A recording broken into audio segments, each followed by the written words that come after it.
May 1588, Lisbon. The air is thick with the scent of pine pitch, dried salt cod, and the metallic tang of 2,400 bronze cannons. King Philip II of Spain, ruler of half the known world, does not believe he is launching a mere fleet. He is launching a bellum sacrum, a holy war. This was the Grande y Felicissima Armada. To the world, it was the Invincible. 130 ships, 8,000 sailors, and 19,000 soldiers. Their objective, to sail through the English Channel, link up with the Duke of Parma's veteran army, and decapitate the reign of Elizabeth II. But beneath the grandeur lay a fatal flaw of superbia: overwhelming pride. Philip's plan was a masterpiece on paper and a logistical nightmare. The Spanish strategy was ancient, grappling and boarding.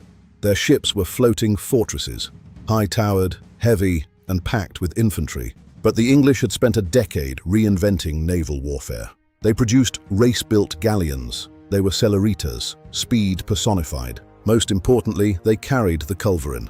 While the Spanish had short-range cannons, the English carried long-range, rapid-fire guns. For a week, the Armada held its disciplined crescent. The English harried them, but the Spanish defensive wall remained unbroken. However, the clock was ticking. The Spanish commander, the Duke of Medina Sidonia, was plagued by seasickness and a growing realization. August 7th, the Spanish are anchored at Calais, vulnerable and tense. In the darkness, 8 shadows drift toward them. These were the Hellburners. Sir Francis Drake had filled old hulls with pitch and gunpowder. They were floating bombs. Panicked, the Spanish captains did the one thing they were ordered never to do. They cut their heavy anchor cables. In an instant, the formation was shattered. They were no longer a fleet. They were 130 individuals fighting for survival. At dawn, the English struck. At the Battle of Gravelines, the technological disparity was laid bare.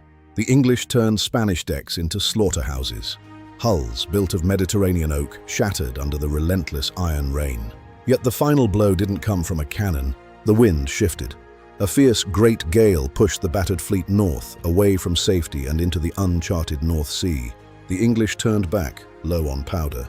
They left the rest to the afflavit Deus. God blew and they were scattered. This was the Protestant Wind. For the Spanish, it was a descent into hell. Without anchors, they were driven onto the cliffs. The reality was horrific. Of the 130 ships that left Lisbon, barely 65 returned. Over 15,000 men vanished.